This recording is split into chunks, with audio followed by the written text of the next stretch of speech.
दोस्तों, घर बनाते समय मैं आपको एक गलती दिखा रहा हूँ। यदि आप ये गलती करेंगे तो बाद में चलकर आप बहुत ही पछताएंगे। यहाँ पर मकान मालिक ने घर बनाते समय गलती तो कर दी, लेकिन क्या है कि अभी पछता रहे हैं मकान मालिक। उनका तर्क ये था कि शहर में लोग करते हैं तो हम गांव में भी कर देंगे तो कोई दिक्कत नहीं आएगी, लेकिन अभी यहाँ पर बहुत बड़ी दिक्कत आ गई। पूरे घर में 7-8 जगह प्रॉब्लम आ रही है। तो चलिए हम आपको दिखाते हैं कि वो गलती कौन सी है। तो वीडियो में एकदम बने रहिएगा, हम आपको विस्तार से बताएंगे और आपको क्या करना चाहिए इसके लिए ये भी बताएंगे। क्योंकि यदि आप नया घर बना रहे हैं तो ये स्पेशल गलती आपको जान लेना बहुत ही ज़रूरी है। नहीं तो आप जाने अनजाने में भी अगर कर देंगे तो बाद में केवल पछतावा करना पड़ेगा, बाद में आप कुछ नहीं कर पाएंगे, क्योंकि ये ऐसी चीज़ ही है। तो यदि हम इस गलती की बात करें तो लगभग सभी इंजीनियर चीख कर बोलते हैं कि भैया बाहर की दीवार को 4 इंच की मत बनाइए।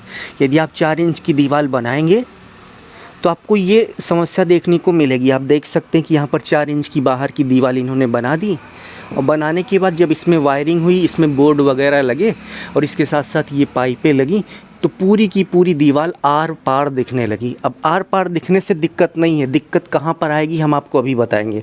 ये देखिए दूसरी तरफ से आप देख लीजिए, पूरी की पूरी दीवार जो है आर पार दिख रही है। ये बोर्ड लगा है, इसके ऊपर का ईंटा एकदम ख़त्म हो गया। यहाँ पर भी एक बोर्ड लगा, इसके पूरा आर पार होल हो गया इसके पीछे। इसी तरीके से वहाँ पर भी आप देख सकते हैं कि ये ईंटा बहुत ही पतला हो गया है। यहाँ पर पाइप पड़ी तो ये पतला हो गया। इसी तरीके से यदि हम आगे बढ़ें तो यहाँ पर भी आप देख सकते हैं, यहाँ पर एक छोटा सा ही बोर्ड लगा है लेकिन आर पार पूरा दिख रहा है। और यहाँ पर इतना मोटा मसाला लगा के इसको थोड़ा ढांकने तोपने का काम किया गया है। इसी तरीके से यहाँ पर भी बहुत सारा मसाला लगाया जाएगा, लेकिन यहाँ पर मसाला जब मोटा लगेगा तो मसाले की मोटाई जब ज़्यादा हो जाएगी तो मसाले की मोटाई ज़्यादा होने से उसमें क्रैकिंग आती है, और इसके साथ साथ जब आप प्लास्टर करेंगे तो मोटाई कई गुना और बढ़ जाएगी। और इसके साथ साथ आपने देखा होगा कि जहाँ पर प्लास्टर की मोटाई ज़्यादा होती है वहाँ पर क्रैक आने लगते हैं। तो इस पूरे घर में आपको यही समस्या देखने को मिलेगी। तो इसलिए आपसे निवेदन है कि घर के चारों तरफ की जो दीवार है, ठीक है, सामने की दीवार और इसके साथ साथ साइड की दीवार, पीछे की दीवार और इसके साथ साथ उस तरफ के पीछे की दीवार, ये सभी दीवार आपको 9 इंच में बनानी है। यदि आप 9 इंच में बनाएंगे तो आपको ये समस्या देखने को कभी नहीं मिलेगी, क्योंकि 9 इंच की दीवार में जब इस तरीके से बोर्ड लगेगा तो 4.5 इंच का एक कट लगेगा और 4.5 इंच दीवार बची रहेगी, यानी कि आर पार इस तरीके से आपको नहीं देखने को मिलेगा।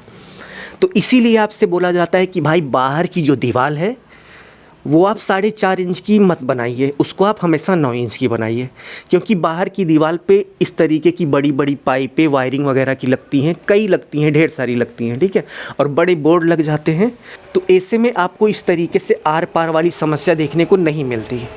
और वायरिंग करते समय इस बात को भी आप कहीं पर लिख लीजिएगा कि जो बड़े बोर्ड होते हैं हमेशा 9 इंच की वाल पर रखे जाते हैं। तो ऐसा भी ना हो कि भाई आपने घर के चारों तरफ की दीवार 9 इंच की बनाई है और जो बड़े बोर्ड हैं उसको घर के अंदर की दीवार जो 4 इंच की आपने बनाई है उस पर लगा दिया। 9 इंच की दीवार इसीलिए स्पेशली बनाई जाती है, एक तो चारों तरफ से आपको सुरक्षा देती है।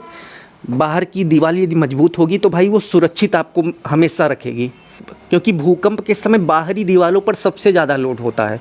एक तो वहाँ सुरक्षित करेगी, दूसरा 4.5 इंच की दीवार कोई भी आसानी से तोड़ सकता है, आप देख सकते हैं, इसी तरीके से तोड़कर आर पार कर सकता है। लेकिन 9 इंच की दीवार को तोड़ने में टाइम लगता है, उसको आसानी से तोड़ना पॉसिबल नहीं है। तो इस बात को आप कहीं पर नोट कर लीजिए कि घर के चारों तरफ की दीवार आप हमेशा 9 इंच की बनाइए और बाहरी दीवार पर ही बड़े बड़े बोर्ड की वायरिंग कराइएगा, नहीं तो इसी तरीके से आर पार हो जाएगी आपकी वायरिंग। इस पर आप कितना भी सीमेंट मसाला डालकर इसको अच्छे से पैच करेंगे लेकिन इसमें क्रैकिंग आ ही जाएगी। तो ये गलती आपको नहीं करनी है। तो यदि आपको वीडियो अच्छा लगा तो प्लीज़ वीडियो को लाइक करके बेल आइकन प्रेस कर लीजिए, जिससे हम आगे भी मिलते रहें। और इसी तरीके की वीडियो देखने के लिए आप हमारे चैनल पर विजिट कर रहिए। अपना ख्याल रखिए और अपने मम्मी पापा का अपने से भी ज़्यादा ख्याल रखिए।